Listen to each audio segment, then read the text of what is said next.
Hi everybody. Hey, I'm here at an auction in Rogers, Ohio. I bought some stuff here before. I've sold some stuff here before. So I'm doing both today, selling and buying. Right now it's pretty calm. It's just people looking around. The auction doesn't start until 1 o'clock. And right now it's just a little bit before 12. Oh, and I'm holding my camera sideways. GoPro is on the way, so I won't be making this mistake anymore. Give you the once around here, the panoramic view. Rogers is largely a flea market every Friday, every week. The auction is every second Tuesday, once a month. And I believe it runs from maybe like about March until the last one in November. And here it is, November. So this will be the last one for the season. It's a beautiful day here. It's going to be like 55 degrees. Right now the sun is shining. So I assume the temperature is about 50 degrees right now. And it's going to go a little higher, but I feel real comfortable. Blue skies. Nothing but blue skies from now on. All right, well, I'll show you a couple of the items I'm interested in. I just spied this item about 5 minutes ago. I'm like, what is that? At first, I thought it was an old-fashioned vacuum cleaner. Had to get close up on it, pull the lid off. Turns out that it is a grease gun. You got a hose. You fill a canister up here with grease. And I guess you roll it around your workshop, your auto repair shop. So I'm going to throw a couple of bucks at this machine and see if I end up with it. But it's a nice condition for what it is.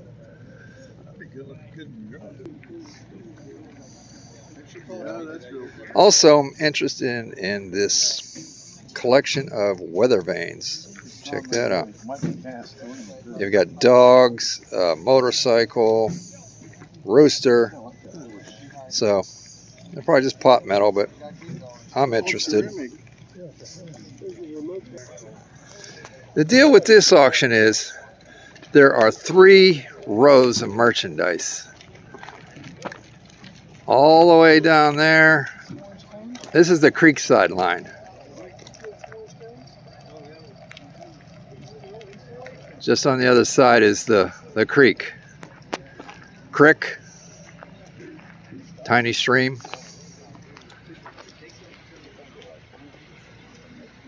So, and here is the center line. The center row.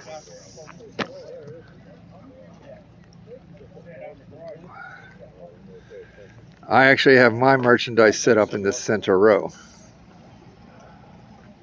I've got what's called lots. I have like 51 lots. A lot contains 1 item, 2 items, 50 items, however you group it. It's a lot, and they put a tag on it.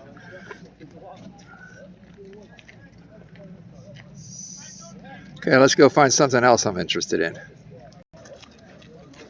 I need to go down to the end of this row because there is one of the first items that I'm interested in, and that's where the sale starts, is down at this far end.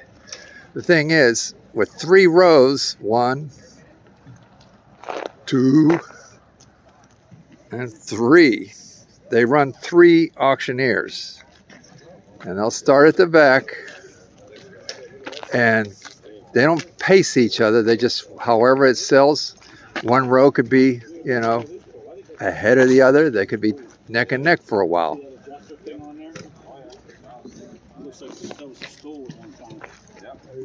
But that far row over there is good merchandise. But as a buyer, it's hard because if you've got a good item in this row and a good item in that row and a good item in that row over there, you don't know exactly when the auctioneer is going to approach that, and hopefully you're in the right place at the right time. Well, walk with me.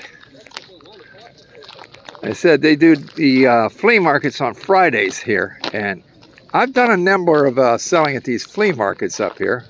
By the way, this is Secondhand Dan, and I'm coming to you from another secondhand land. This is not my secondhand land, but once in a while. But I did sell up here a couple years ago, you know, made several efforts, made some money, had some good times, but I don't bother to sell up here anymore. I don't sell at the flea markets in general. I started doing some of the specialty shows where, you know, just antiques and collectibles. Did those for a few years. That was lots of fun. You know, your antique show might be attached to a tractor show or a craft show or some other event. But the item that I am interested in is in this pile here. Somebody's actually looking at it right now. Isn't that the nicest one of those you've ever seen? Yeah, tell me what it is. If I tell you what it is, you give me $5? All right. Well, let me straighten these gentlemen out on what this item here is. This is a can crimper for putting the lid back on metal cans, 5-gallon buckets.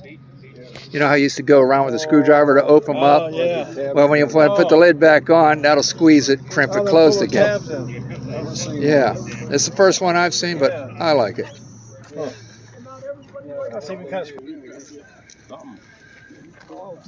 Sunny day, everything's a-okay. Now, when the first time we were out here to sell, you see this open gate. You see that field? They had people with merchandise all the way down there. Again, there were 3 rows. One over there and 2 over there. And it started all the way back there by that fence in the back. That made for a long day. And that was our first time out here for the auction. And it was a miserable day because it rained on, off, all day. And our merchandise, you know, cardboard boxes don't do very well. And we had a lot of stuff get soggified, and we really didn't make any money, but I think it was a grace period. They actually sent us a little check because when you go to sell something up here, they want to charge you $5 basically per item / per lot, like this table. Now that's item number 4007. They are going to charge the owner $5 to sell this. So if that table sells for $5, then the owner's getting nothing. But if it sells for $50, the owner will get $45 and the auction company will get $5. So evidently this is one person's group of items here. So you got a tag on that, which I think encompasses that device and these hooks, pulleys. So that would count as one lot there. You've got 1, 2, 3 pulleys and a nice eyelet there. That counts as one item. So the auctioneer only got 5, the owner would get nothing. But that's a nice grouping there. I'm pretty sure it's going to do okay. I mean, I wouldn't let it go for too cheap myself. I would throw something at it in the way of a bid, because they make nice wall hangers. Wall hanger, something that no longer generally has a good purpose, but as a decoration. So they look good in man caves.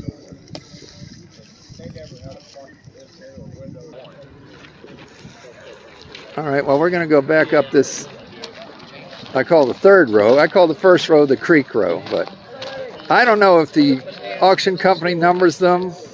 Hey, Charlie, you're working row 2, and Ben, you're working row 3. I don't know. They probably do, but I'm calling this row 3. But here's some items I'm interested in, but unfortunately, this unit runs on propane. I need natural gas. I'm pretty sure that's a propane also, but I'll double check it. They're nice units. Do you need a sausage stuffer? Now while you're, there's your washing machine right there. Yeah, this one it's tall, but it's not wide enough. Dog crate. Picnic basket. I've got some picnic baskets for sale on my spot. I'll take you down and show you my spot. Look at this, a mini sausage stuffer. Isn't that cute? I don't think I've ever seen one that size before. I like it. You know, I usually don't end up with everything I like. I can't buy it all, but look at this item back here. This is one of the nicest ones I've seen in a while. Pretty nice, isn't it? All right, I'll tell you what it is. It's back in the day when the ladies used a curling iron that was heated up. It looked all, they were kind of shaped like a scissors with a round rod, but this was how you heated up your curling iron. You would lay it on there, the handle would stick out end, and the hot end would go over here, and you connected a natural gas to it. There was a burner in there, so that would in turn heat up the curling iron, and they would pick it up and squeeze it in their hair and roll it up, then take it out, put it back on, and keep it as warm. So that's and it looks like it's going to be sold with this sausage press. So I'll throw a few dollars at it. We'll see what happens. Maybe this, I think this grinder here might be included with it.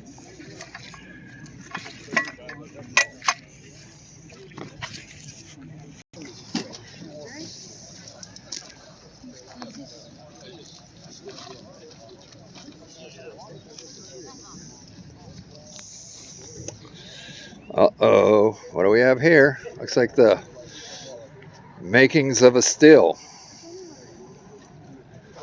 These are copper boilers, but somebody's altered them to make whiskey.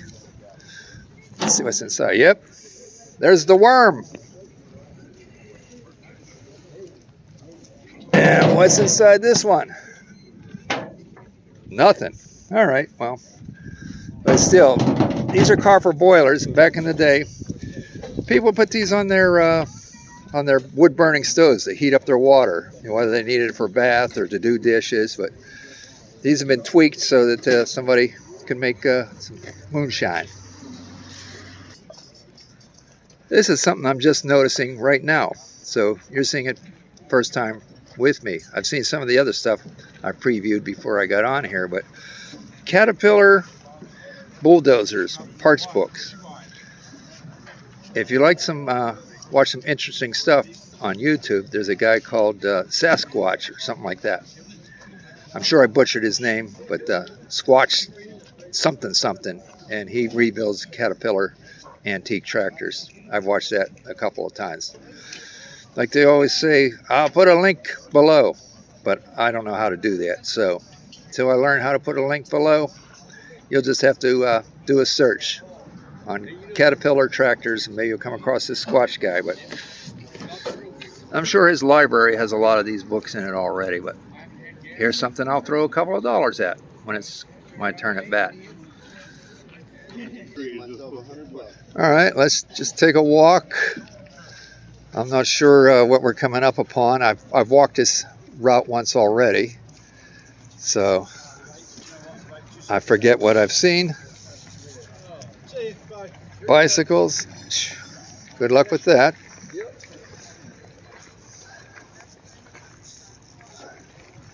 Okay, this is pretty cool looking. Check this sewing machine out.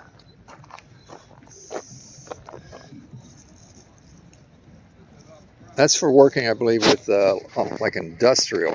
Is it attached here? No, that slides around right now. But it is a treadle operated, which means it had a belt. Oh, the crank's shaft is broken, but that's probably not too hard to fix. Rather that be broken than maybe the pedal broken in half or something. But yeah, the crankshaft would pump the belt. And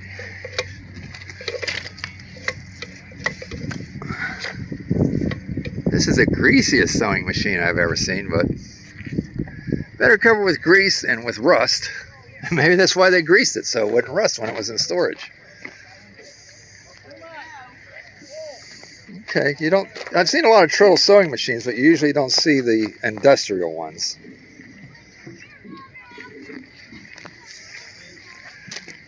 There's a name down there.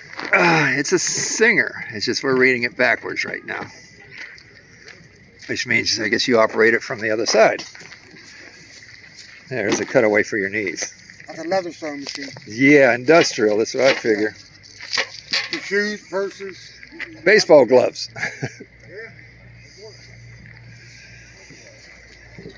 This thing at the auction, everybody likes to share their knowledge. Just when we were back there, I told those guys about that lid clamping device. I didn't know what it was, an hour ago, but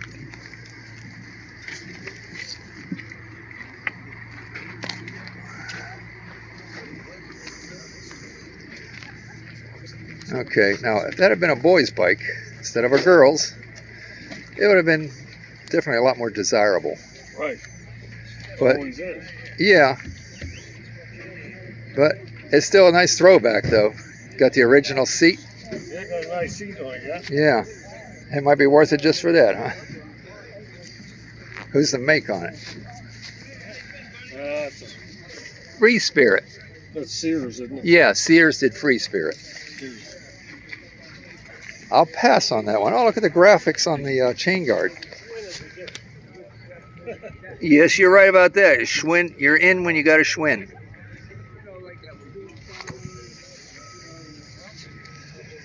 And like I said, when you put a tag on something, there's a tag on this bicycle, but it's going with all these glass insulators, which used to go on top of telephone poles. It's back how they ran the electricity back in the day.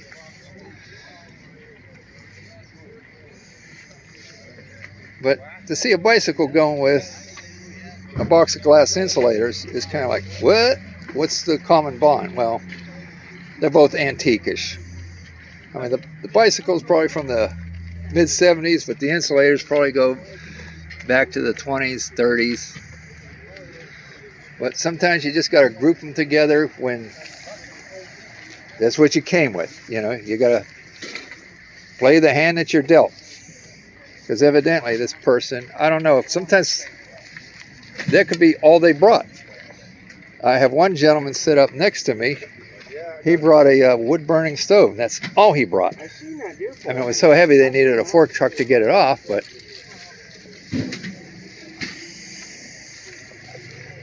look at this. Somebody selling an empty crate. But that would make an excellent doghouse, Flip it over, got the traditional dog-size hole in it. Well, put a floor in it. Don't want Fido laying on the ground. All right, give me a sec here. All right, check this out. First glance, it looks like a pile of scrap metal. But I actually had one last year, and it was orange, but somebody had painted it black. This is a wood-burning stove, fireplace, and they're kind of sought after. Mine actually had some flue pipes with it. This one doesn't seem to have any additional flue pipe. But, what I say, if it's cheap enough, I got to throw something at it. Because it is original paint. So I would take that back home with me, wash it up, put it on eBay, and state that it's a pickup only item. Has a dent in it. I could get that dent out enough that, I would definitely tell them it had the dent in it, even after I straightened it out, because there's probably some hint that the dent was there, even if I straightened it up. So you don't want anybody driving, for a couple hours and get to your place and say, you didn't tell me there was a dent in it. Well, I want to say, I told you there was a dent in it. Okay. It's all good. Stack of microwaves. Like I say, one money will get you a stack of microwaves. 1, 2, 3, 4, 5 microwaves and the oven hood. Now, I look at that and I'm like, who in their right mind would want that? But There's probably somebody that says, if I buy that, I'll tear them down and I'll take the coils out. I can use the coils for projects, or they'll separate the copper from what holds the coil together and just to scrap it. That's another thing that's fun to watch is people who do scrap metal on YouTube. I don't have the patience to tear into things. I will, scrap my aluminum and copper if I don't have to work too hard to get it. During the year, I'll save pieces of brass and copper, aluminum. But the tin, I usually let go. Sometimes my cousins, I was like, hey, you want to grab that tin? You can take it. Sometimes he doesn't want it unless he knows he's going to the dump relatively soon.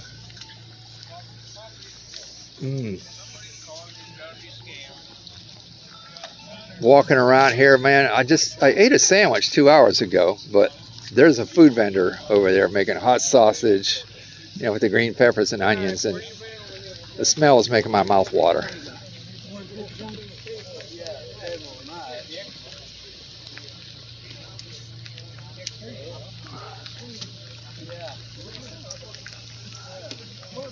I was going to say, I believe That's a strop. Yep. Wow, check this out. Flats of knives. You get three flats for one money. No, this one. Yeah. Yeah. I guess 1, 2, 3. 1, 2, 3. 1, 2, 3. Oh wow, and they just keep on. Another, I guess a knife collector said, I've had enough.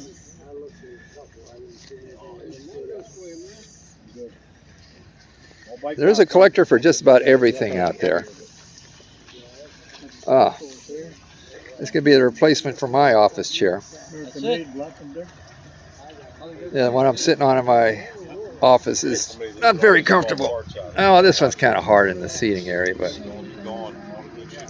it might be a sideways move. Woo! Oh, making myself dizzy. Yeah, but they don't even have a fire rating on them. All right, the Grim Reaper retired, so he's selling his sickles, or scythes. What's the difference between a sickle and a scythe? One's got a long handle, one's got a short handle. Yeah. Okay. Sickle's short at the side. All right, I did not know that. Types of sides too. Okay, yeah, I see this one's got a straight handle and the other one's got a curved handle. One's for brush and one's for grass or hay. So the scythe is the long handle, big job. Yep. The sickle's the small one. Okay. I'm going to tuck that tidbit away and not forget it. You'd think I would have known after all these years of buying and selling antiques, sickle and scythe, though I use them interchangeably, but they specifically mean one or the other. The scythe is the long-handled one. The sickle is the short one, kind of like the one you see on the Russian flag. Now here's an item that I'm interested in. My wife's, no you don't. You ain't buying that. It's a bandsaw made by Jet. It's a 14-inch. Right now I have a Craftsman 12-inch, so let me upgrade while I can, because actually Jet's a better make than a Craftsman. So, but there's competition here. I'm their competition. They're my competition, the guys here.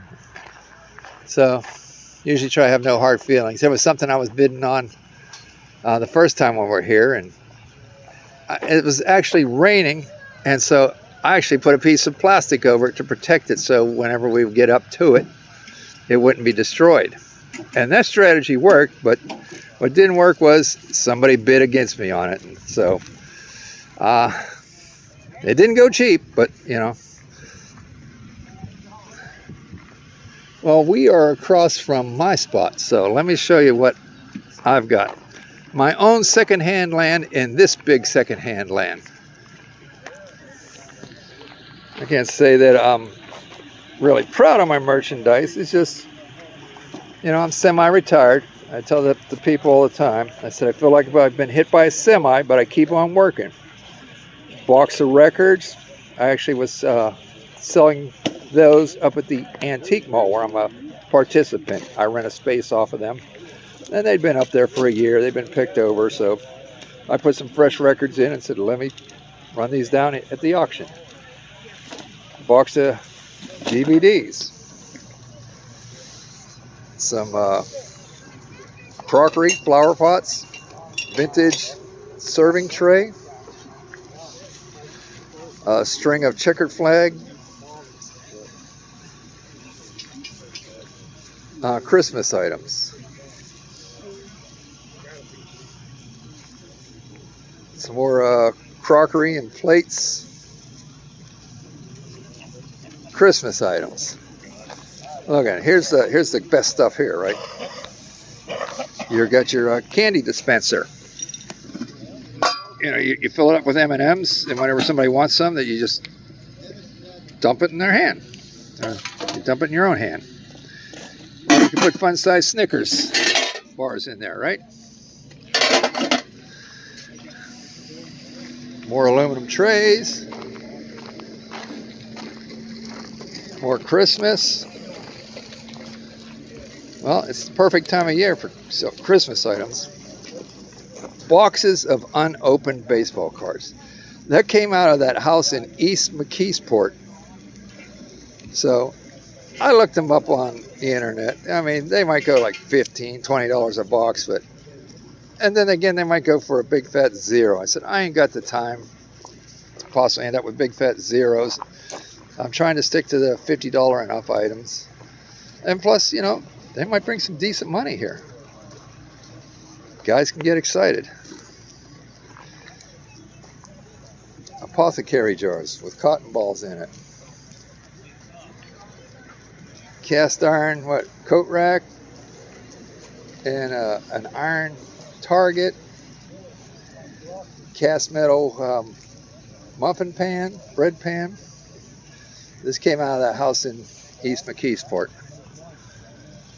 They're like, the guy was into wolves and Indian stuff. There's a bear and